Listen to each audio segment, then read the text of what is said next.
นครหลวงเวียงจันทร์ได้สร้างแผนการระบายน้ำใน7เมือง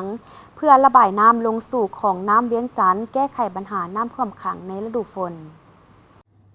ท่านบุญยวัฒน์นิรไซหัวหน้าแผนกโยธาธิการและขนส่งนครหลวงเวียงจันทร์ได้รายงานในกล่องประชุมสภาประชาชนนครหลวงเวียงจันทร์เกี่ยวกับการแก้ไขน้ำท่วมขังในตัวเมืองซึ่งได้สำเร็จการขึ้นแผนวางมาตรการก้าเกียมหาวิธีแก้ไขปัญหาน้ำท่วมขังซึ่งในระยะผ่านมาได้รับงบประมาณจากองค์การปกครองนครหลวงเวียงจันทร์จำนวน68โครงการคาดหมายโดยจะจัดตั้งปฏิบัติให้สำเร็จก่อนฤดูฝนปี2026ในเวียกงานอนามัยห้องระบายน้ำสายสำห้องระบายน้ำแคมทางบางเส้นและก่อสร้างท่อลดทางขึ้นใหม่บ่อนท่อน้อยอัดตันและซ่อมแปลงปั๊มสูบน้ำประตูน้ำฟื้นฟูคูป้องกันน้ำท่วมแคมคลองพร้อมสร้างแผนที่การระบายน้ำในบริเวณ7เมืองของนครหลวงเวียงจันทร์สำรวจออกแบบห้องระบายน้ำเขตเมืองสีโคตะบองขึ้นใหม่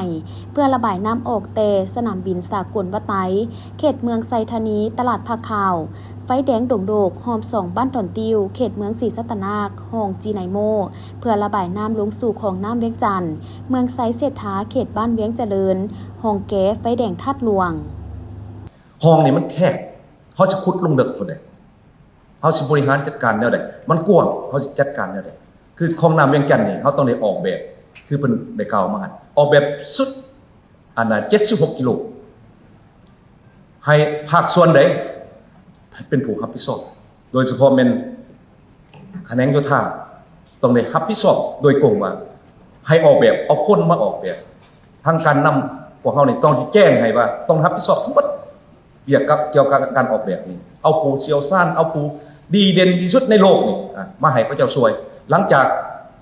พัฒนาแล้วออกมาเป็นแบบจะมอบให้ผู้ลงทุนว่าโซนนี้เจ้าสิเฮ็ดอันนี้โซนนี้สิเฮ็ดอันนี้โซนนี้สิเฮ็ดอันนี้ยุทธจัดสรรทั้งหมดพวกเขาสิเฮ็ดเวียกพร้อมกันหลายขึ้น